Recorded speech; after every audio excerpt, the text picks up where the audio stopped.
Hi everybody and welcome to Take a Deep Breath Cast. This is a podcast dedicated to the power of breathwork, and it's my job here to bring you interesting guests and start to pick apart their tips and tricks and techniques and give you something really deliverable that you can kind of take away and implement into your own life. And today I've got a doozy for you. I've got Dr. Katwa from Boston Children's Hospital, and he has dedicated his career to helping kids and people breathe better. And so he really understands what it's like to be on the front line of seeing people that are breathing poorly and the effects it has to their faces, facial growth, stress, and a whole host of other issues. And so we really get stuck into the benefits of being a proper functional breather. And I think you're really going to enjoy this episode.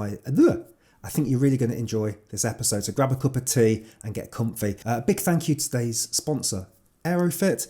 Aerofit is a really interesting device that you pop in your mouth, and you can change the resistance on the inhale and the exhale, and it's doing inspiratory muscle training, which basically means we're working on one of our most underutilized muscles, our diaphragm. And actually these exercises have been shown to help athletes improve performance.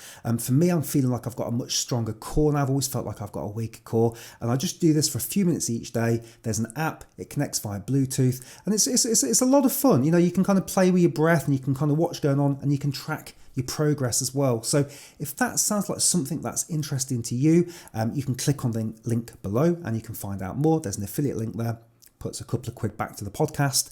But also I've done an interview with some people that are quite close to this. And so if you want to know more about how this works, you can click on that and you can go down that rabbit hole of inspiratory muscle training. Very, very interesting stuff. Okay, without further ado, I'm going to pass you now over to Dr. Katwa, and I really hope you enjoy this breathcast. Thank you.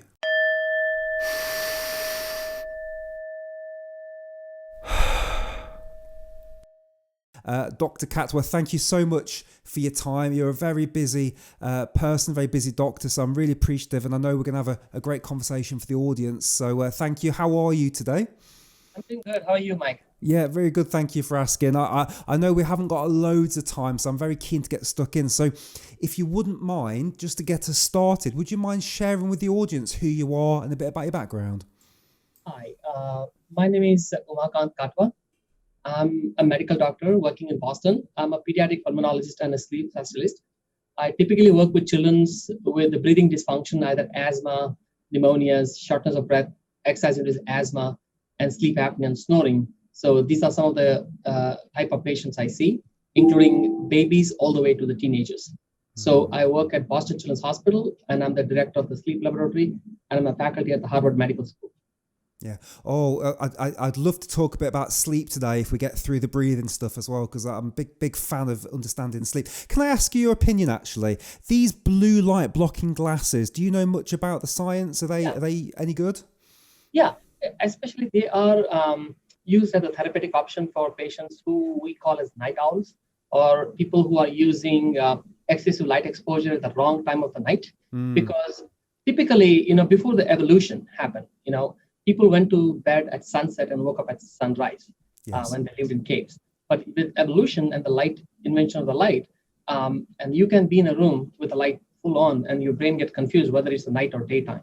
So if people are working late because of the work pressure or study pressure and they're getting excessive exposure to the light, particularly bright light from the monitors, from cell phone, or in the room, that can suppress your melatonin. And it has shown that particularly the bright light, if you filter out the blue wavelength light or green wavelength light, and then you get exposed to the less brighter light, so it has less effect on the melatonin secretion. And that is the reason you have some night filters on the computers and the cell phone, so that you can remove some of the blue light so that it has a less effect on the melatonin.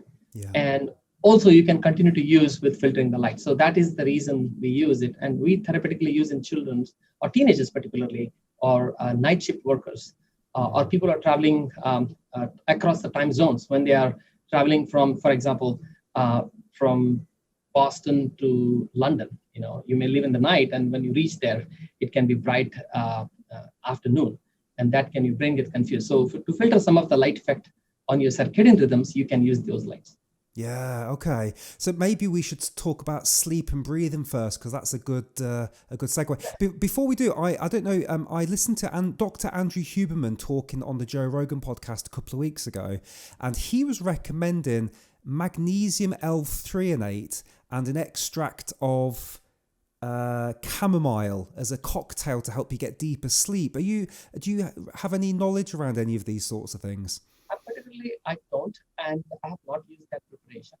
But there are patients with magnesium deficiency and other things can have effect on the sleep, and we treat those unless we only treat them unless you demonstrate deficiency on the blood test. So people have used a cocktail of medications, lavender, chamomile oil, and magnesium to help them sleep. In some patients, it works, but across the patients, and particularly the patients who come to me with the actual problems, circadian dysregulation, it has limited benefits. But if you want to take as a wellness product, it may have some effect, but I don't typically use it in the clinical practice unless there is an indication. Okay, interesting. So let me ask you this: why do we snore? Why, when you see your patients, what's going on at night with their breathing? Yeah, snoring is not normal. So typically, if you look at people initially when they used to come to me, oh, kid has been snoring. Oh, he's been snoring. I thought he was it is a sign of deep sleep or good sleep. That means he's actually sleeping. But snoring is disturbing to your stability of sleep. For example, normally when we sleep and breathe, the breathing has to be quiet, and it has to be through the nose, and it has to be very restful, so that you are breathing through your diaphragm and at a respiratory rate between, for example, for adults, it's 8 to 12 breaths per minute. Sometimes it's up to 15, and quiet. The moment your mouth breathing, it's abnormal, even though you're not snoring, and your snoring indicates that there is an obstruction in the path to the breath from the tip of the nose all the way to the vocal cords. There can be any obstruction, which could be turbinate hypertrophy, adenoids, your soft palate, your tonsils, or back of the tongue, or your epiglottis, which is your voice box, can be floppy and block the airway and cause fluttering sound to your breathing, so that you increase the stress of breathing, and those patients tend to go into lighter stages of sleep, and they tend to have a frequent awakenings, what we call as micro arousals, that they may not be awake and aware, but the brain goes into light sleep. So they tend to be very fragmented sleep, and they tend to wake up feeling less rested and more tired. And I'm asking, is there a connection between longevity and snoring? I think if you look at that, the disease burden or the snoring burden, some patients start snoring from childhood and they continue to snore because somebody did not bring to the attention, or it got better and came back. There are new research coming up now. The patients, the longer they snore or they have later treatment of sleep apnea, there is a higher risk of Alzheimer's and dementia. Right. And also in patients who have significant sleep apnea and snoring, untreated for a long period of time, can develop hypertension, insulin resistance, and also metabolic syndrome. And over a period of time, they're at a high risk of developing cardiac diseases. And there are also patients with untreated significant sleep apnea, the risk of early deaths, sudden cardiac death is quite common. So yes, it can affect the quality of the life, not only neurocognition, but also your duration of life. And it can cut short your life by increasing this cardiac dysfunction, ultimately leading to death. Yes, it's very, very serious. What can we do about it? What are the treatments that you look at? So there are a lot of treatments actually, and snoring as such, as I talked about, is a serious breathing disorder, and by the time somebody notices, like a bed partner, and they feel that this is something significant, you have been snoring for a quite period of time, so you already have had subtle changes which are already triggered in. If you look at the blood pressures of the people who snore, even though they may not be at the hypertension range, they are almost at the borderline hypertension. That means even at a younger age, their blood pressure tends to be much higher for the average compared to the other population. So if they continue to snore, they quickly develop hypertension. And that sometimes, if you look at the data, somebody who is resistant hypertension, that means needing multiple medications, about 70 to 80% of the patients have sleep apnea. So unless you treat sleep apnea, it is much harder to control diabetes as well as hypertension. So first of all, people have to be aware of that, bring it to a medical doctor for attention, and you need to diagnose it by a sleep study, either ambulatory sleep study done at home or an in-lab study, depending on the indication. And And then you have to be seen why you are snoring. Is there any obstruction? Is there any tissue which can be surgically removed or corrected to fix the problem? Or if there is nothing, is it age-related, low muscle tone, leading tongue collapse on the back of the tongue? And those patients can benefit. If it is mild, a mandibular advancements device so that they use a mouth guard in the night and sleep, so the jaw comes forward. Or they use a CPAP and a mask during sleep so that it tends to open the airway to prevent the collapsing and prevent the snoring so that the patients can go into stable sleep and sleep without being disturbed, and good gas exchange, both oxygen as well as carbon dioxide. Okay, so surgery is a way to fix it as well. Okay, I had Dr. Mike Mew on a little while ago. I don't know if you're familiar with Dr. Mew, and he talked a lot about chewing and the ability to almost train yourself to swallow correctly. Do you know anything about that kind of area of expertise? Yeah, I think the upper airway has multiple functions. One, in humans, particularly breathing, swallowing, and speech. Breathing and swallowing is the fundamental function for sustaining life. Speech, yes, it is function we acquired with evolution, but the basic function is breathing and swallowing. So somebody who has a swallowing dysfunction, to some extent, they can have breathing dysfunction. Then that can be because of the weak upper airway muscles. Either you're born with low muscle tone, or you did not chew enough as a child, that you only ate soft diet, so that your muscle never got trained completely. And you see these days, if you look at the diet, particularly in the Western and more so now in the Eastern countries, that the diet not only is becoming high calorie, it's also becoming softer and excessively processed. That means you really don't need to chew much to eat them. So, and you try to give them a pizza crust, they don't want to eat that, or a piece of meat. Kids choose and spit it out. So because now you call them as having oral aversion. So their muscle tend to be weak, and then they continue to have issues with the muscle, upper airway muscle tone, and those patients probably at a higher risk of developing sleep apnea at a much earlier date than patients who have much stronger muscles. Yeah. Said that, you can train your upper airway muscles either by chewing. There are certain exercises you improve the strength of the masseter muscle. You also have exercises which you improve the tone of the tongue, tone of the soft palate, and also chewing mechanism. And there are studies showing that people have used didgeridoo, which is a big Australian blowing instruments, and they have practiced to train their upper airway muscles, and you can tone them up, and those patients can actually have reduction in their sleep apnea. And particularly those are the ones who have low muscle tone, and especially trumpet players and singers, when they train their voices and they're constantly contracting the muscles, so they tend to have a much better upper airway tone. Oh, that is fascinating. Wow. So the didgeridoo is training your upper. Yes. I haven't looked into the research, but I had a different guest on that was telling me that there was some research that people that use wind instruments, they have a high risk of cardiac problems because they're putting a lot of pressure by exhaling with force. Is there anything there?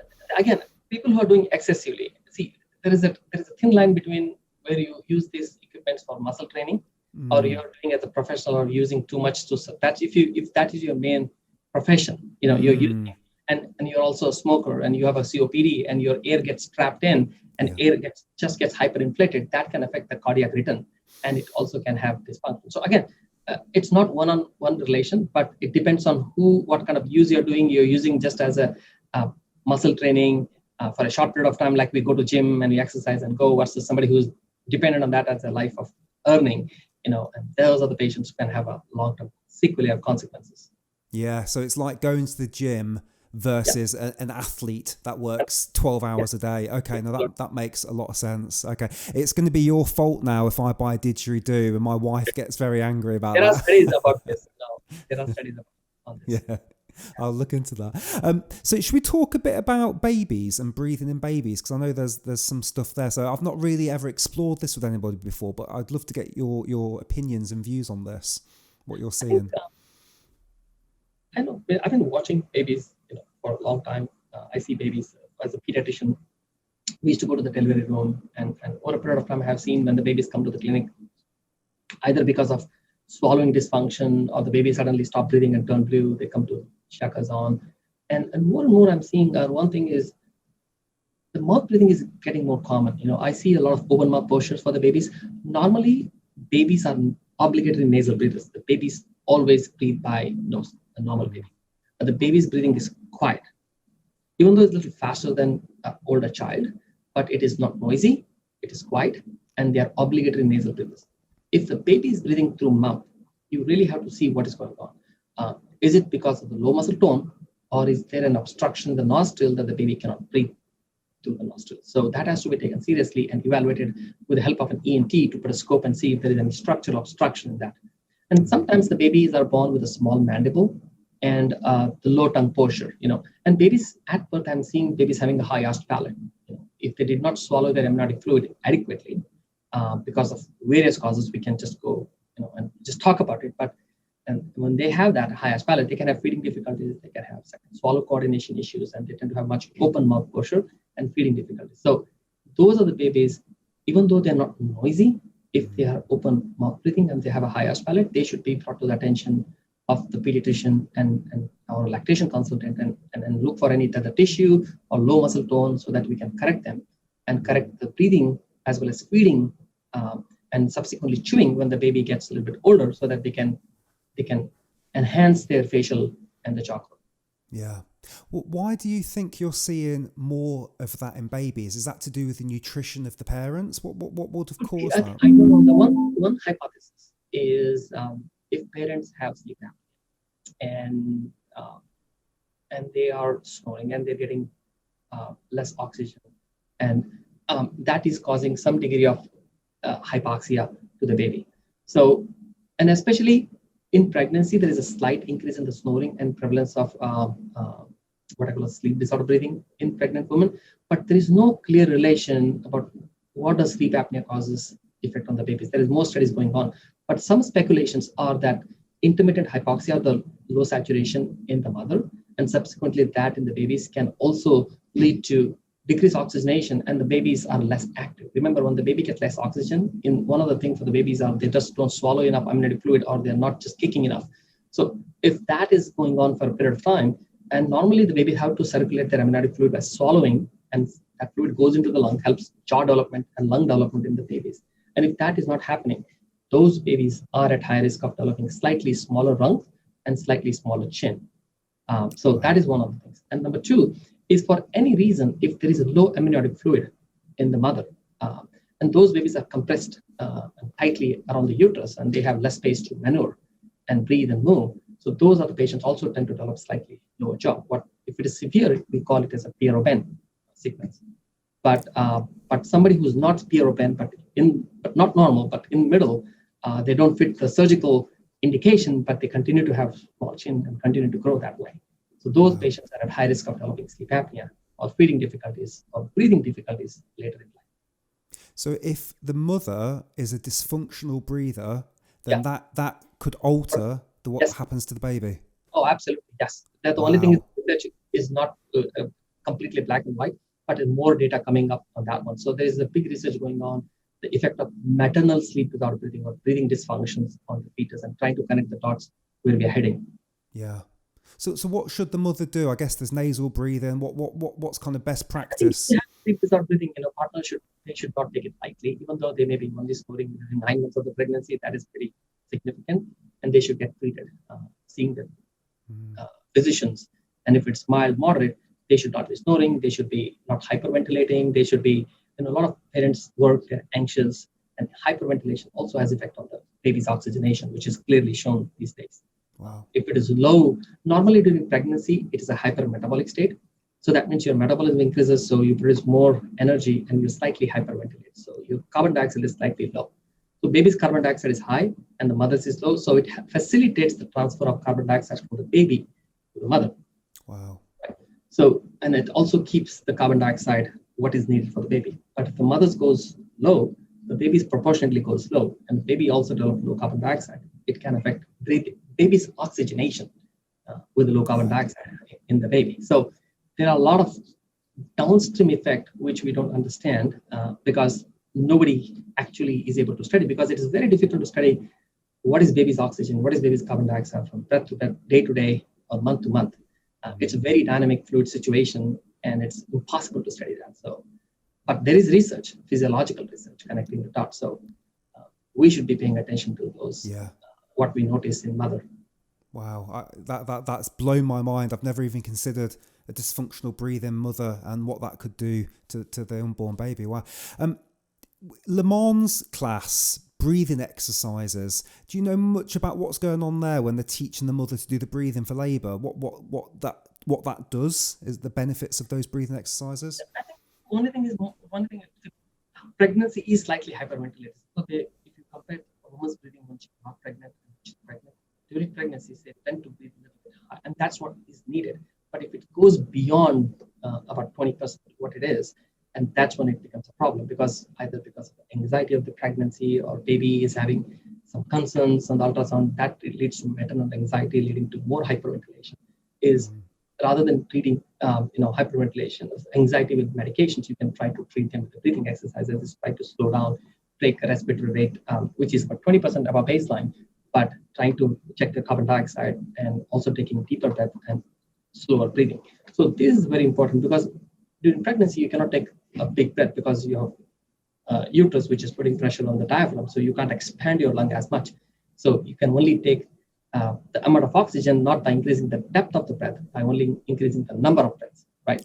So we don't need to slow down the breathing too much during pregnancy, because that will affect, again, it's a very thin margin on the hyperventilation side, or trying to bring them like normal. You may reduce the amount of oxygen the mother itself getting. So it's a thin balance, and also you have to understand what exactly you're trying to achieve by doing that. But definitely, patients who are hyperventilating more than typical, those are the patients definitely we should address that. Checking the carbon dioxide, checking their breathing rate, and also their breathing pattern, not just if they're chest breathing, not like, too much of chest breathing can also lead to improper breathing and improper oxygenation.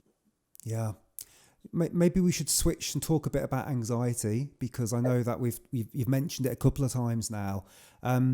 What I know you deal with this. So the first question I got is, do you think that poor breathing causes anxiety, or anxiety causes poor breathing, or is there a bit of both going on there? Both. So again, to best of my ability, what I think is social anxiety is very common these days, particularly in teenagers, right? So you have Facebook, you have social media, people are having things, kids getting bullied in the classes, but just or a social situation in the home. There is always a reason with modernization that kids are stressed out, either exams or what. So there is some degree of anxiety going on. So typically, when you get anxious, what happens? You tend to hyperventilate a little bit, right? So a child may not have a breathing dysfunction at all, but the anxiety will trigger into hyperventilation mode. The chronically anxious kids tend to be chronically hyperventilated, and then even though the anxiety goes away at some point in time, your brain is reset to breathe a little bit faster. So that means it doesn't switch back automatically. So you tend to hyperventilate. So those patients also mouth breathe. When you hyperventilate, you tend to mouth breathe. So what happens is when you hyperventilate, your carbon dioxide level goes down, and that triggers more anxiety symptoms. So, and sometimes if you're hyperventilating at baseline and some trigger comes in for an anxiety, and those patients can immediately land into a panic attack because they're almost to the edge of panic attack. So if somebody is normal breather, so they have a little bit of a reserve so that they don't suddenly drop into panic attack. So a baseline anxious kid easily enters a panic attack compared to a non-anxious patient. So for that reason, it's extremely important that I feel that as much as we use medication to treat, if you pay attention to their breathing, analyze the breathing during when they are baseline, when they're not anxious or panic attack, and when they are anxious, and try to understand their pattern and correct it. There are studies showing that you can actually control their anxiety just by treating their breathing problem. Yeah. I'm not saying that every anxious kid can be treated like that, but quite a few. And also patients who need medications, you do this as an adjuvant therapy, you can probably use less medications or probably low dose medications, or maybe we can wean off from medication. So that is an extremely important piece of it. And on the other hand, there are patients who are snoring, mouth breathers for various reasons.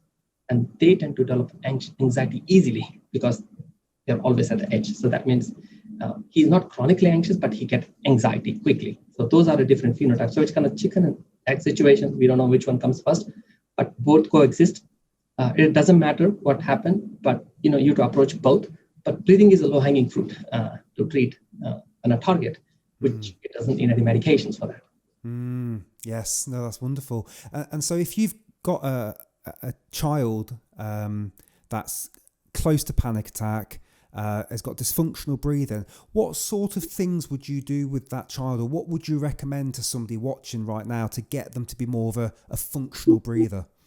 Yeah, if they're happy, people have used various techniques. People have even tried to breathe them in the brown bag so that they breathe their own carbon dioxide. So instead of carbon dioxide going down, it probably comes up. That's one thing. That's probably in the short run, but that's not practical all the time. It is very hard to train a child when they have a panic attack, because the panic attack takes over the common senses. So you really cannot train them at that time. So you really need to train them when they are not in panic. But during panic attack, the best thing is people have tried to is just hold a brown bag and breathe in that, so that you're hyperventilating, but you're also rebreathing your own carbon dioxide. So instead of carbon dioxide going down further down, it normalizes or may come up a little bit so that it can calm down your nerves, so that not in the panic attack. That's on the short term. And also, if child is able to internalize and is to try to, they say that slow down, take a deep breath. That's what we commonly say in anxiety. If that's practically true, is to close your mouth, try to breathe through the nose. So by breathing through the nose, you're always gonna put a brake to your breathing, because it's more resistance to breathe. So you're already putting a brake. It's like an emergency brake when you're driving a car. Like when brake fail, your regular brake fail, like mentally you cannot control it. So you need to put an emergency brake, even though it's not perfect, but at least you may slow down with time, right? So similarly, if you revert, close the mouth and try to breathe through the nose, you automatically put a brake and you slow down. That can break the anxiety attack. Okay. Yeah, because when you watch old films, you do see the paper brown bag or in a cartoon and the person's breathing. What is it about the CO2 that is related to a panic attack? So basically, what happens is when you have low CO2, it just stimulates your various causes of anxiety. But one of the things is it just secretes more stress hormone and tend to be more edgy, because the more you are in a sympathetic drive. Low CO2 is more sympathetic, increases sympathetic tone, and high CO2 increases more parasympathetic tone. And everybody has a different level. So normally the levels should be 35 to 45. Some people are in 33, 34, they're not symptomatic, but the moment they drop into low 30s or in the high 20s, that's when you really start having problems. So it's important to bring into mid 30s or to mid 40s in that situation. Sometimes if you have a low CO2, even though your oxygenation is normal, the blood cells doesn't release the oxygen to the brain or cells in the body. It holds on the oxygen because the CO2 is low. That's how, if you look at the curves and the physiology of oxygen delivery to the tissue, slightly high oxygen, high carbon dioxide helps to deliver the oxygen quickly. But if the carbon dioxide goes low, the cells hold on to the oxygen. So even though you have enough oxygen in the blood, it doesn't get delivered to the cells. So you feel foggy, you feel like dizzy, and then you start feeling more anxious about it. So you're short of breath, your muscles tighten up, and then you go into a panic attack. Ah, okay. Because I know, for example, Wim Hof breathing is hyperventilation, high O2, low CO2, and then there's a big breath hold, and then the CO2 comes back up again. What do you know why? Why doesn't the oxygen get released during a low CO2 state? Why is the body trying to hold on to the O2 during that period of low CO2? No clear explanation to that one, but one other thing is there is an oxygen dissociation curve, or the Bohr's principle, and there is a relation between the carbon dioxide and the oxygen. So the body, the more you have CO2, the body quickly releases, so that your carbon dioxide is increasing. The body says you need more oxygen so that you may be able to breathe and take it out. And when the carbon dioxide goes low, the body's trying to slow down. It says, you need to slow down so that you stop breathing, so that your oxygen, your carbon dioxide slowly comes up. So but the patient is in this hyperventilation mode with this panic attack, so he just cannot control the breathing. So he's breathing more and more and continue to hyperventilate. And when that happens, your chemical reaction doesn't just release there is a hemoglobin and the oxygen bind into the red blood cells. And that has to break down that bond to release the oxygen to the tissue. So with the low CO2, that bond doesn't break. So the oxygen is held into the red blood cells and is not delivered to the tissue.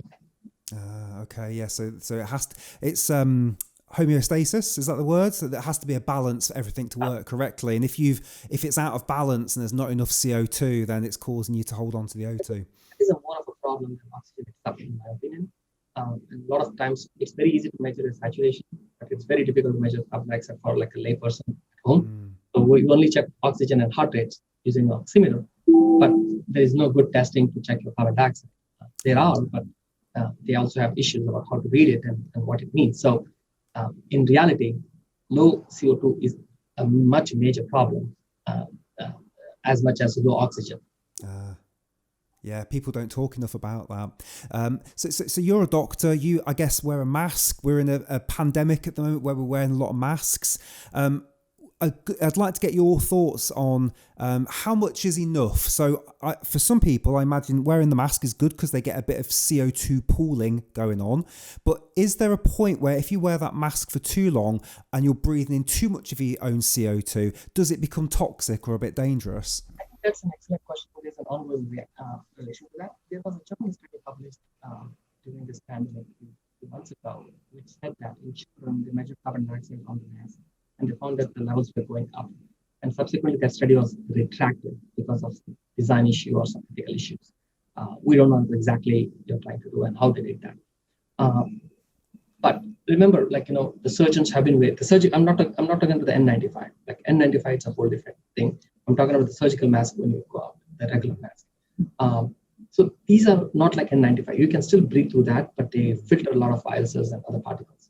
And it's also not completely airtight, so you have space around to breathe that. It's not like a completely you're breathing in a brown bag, basically. Right? It's not that. So technically, we, as surgeons or physicians, wear the mask and working in the OR for 8-hour surgery, 9-hour surgery, and this has been going on well.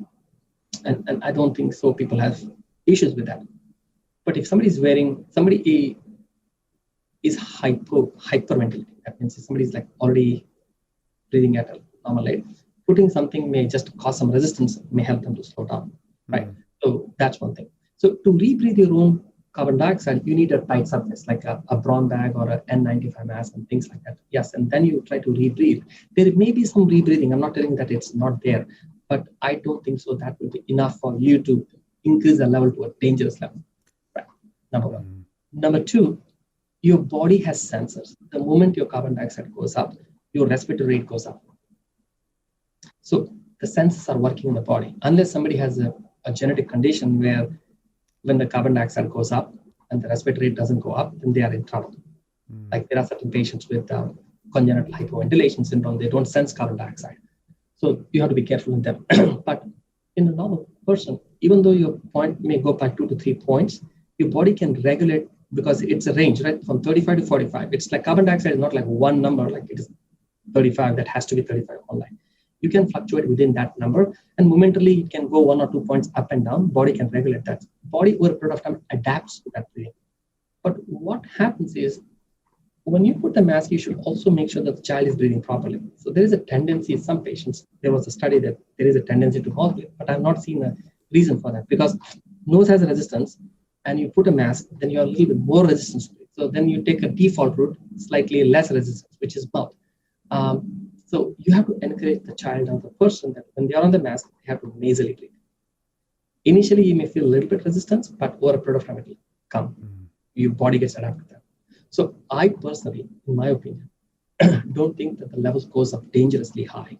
Even though it may go up a few points, the body can regulate because there are sensors in the body which tells you to breathe a little faster to blow that out, right?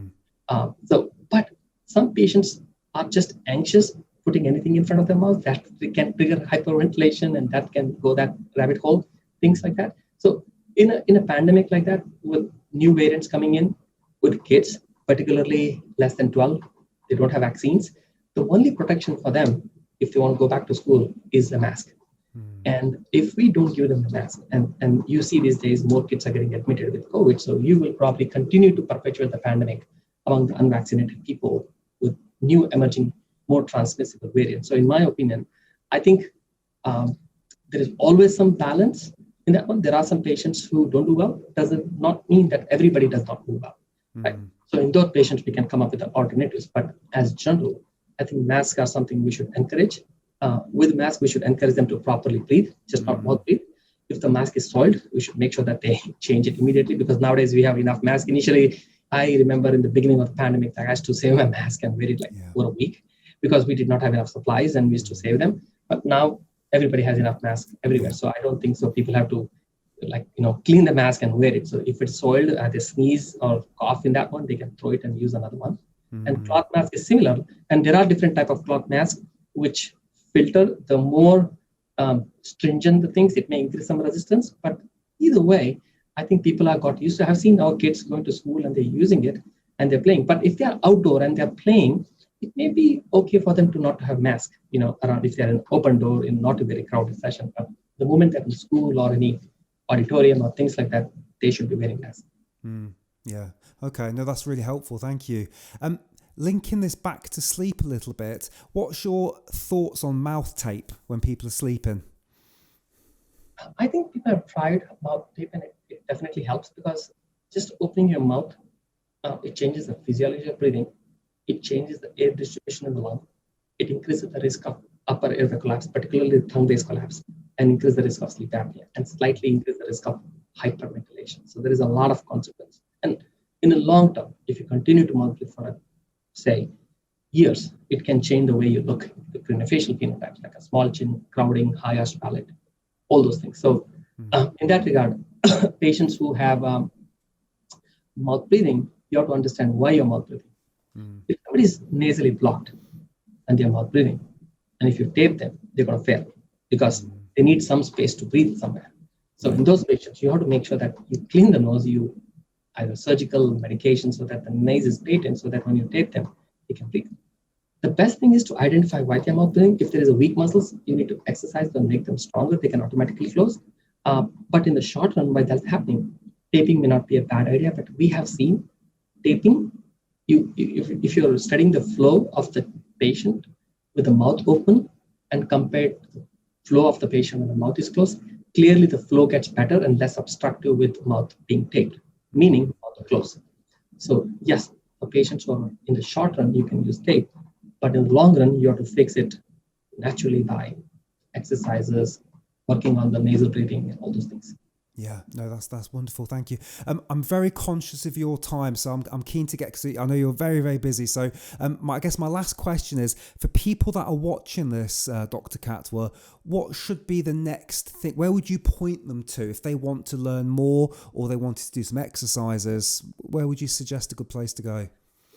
We have I think more with the COVID actually has thrown the whole the breathing and meditation and mindfulness into the holistic approach to the medicine. Initially nobody paid much attention to that one. I think it's and unfortunately the way the medicine is practiced is we are like treating the sickness. We are not maintaining the wellness visit. When you come, you only ask vaccine, height, weight, blood pressure, things like that. Nobody pays attention like how we are eating, how we are chewing, how we are sleeping, and how we are breathing, right? Nobody asks those questions. So I think the whole healthcare should go into those, and probably we should have more objective measurements of your breathing assessment, your gas excesses, so that you can correct them early during childhood. So, and I think healthy breathing habits should be part of the childhood curriculum in schools. There are certain schools who teach yoga, there are certain schools who teach about mindfulness. We have a PT classes, we should have these kind of classes where they train them by a trained person in the school. So these habits are trained right in the beginning so that they are aware of those things, so rather than trying to retrain them at a much later date in life. Yeah. So you have a captive audience in the school. But said that, you can start anytime just to be aware of your breathing, snoring, mouth breathing.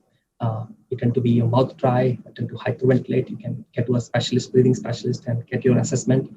And if something is there, there are a lot of breathing exercises. Mindfulness, relaxation techniques are equally important. But more than that is to identify what's your breathing rate, what's your baseline heart rate, and what's your baseline saturation. If you can get carbon dioxide, that would be good.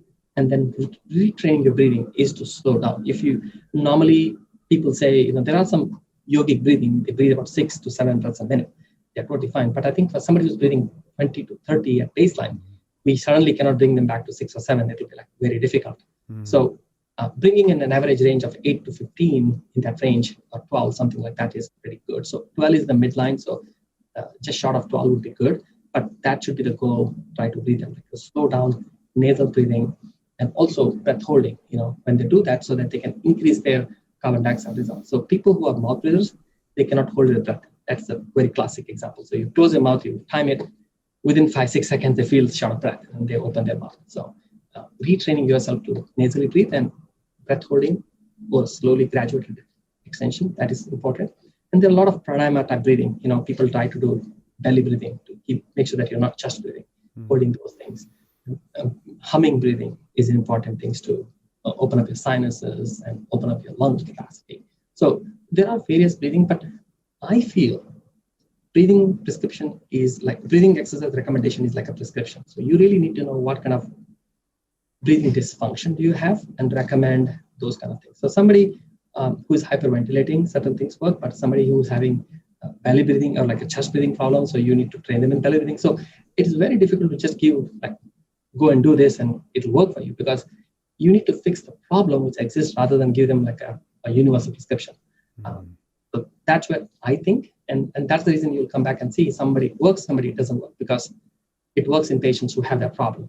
So, and it doesn't mean that it's a bad exercise. It just did not work because you don't have that problem. Yeah. Yes, a therapeutic breath work should be bespoke to each individual based on their breath work needs and their dysfunction that they've got. No, that's I really like that. I've got one bonus question for you. I've just remembered. Why do people that are stressed, why do they sigh all day long? What is it that's causing them? What's going on with the body there? Do you know?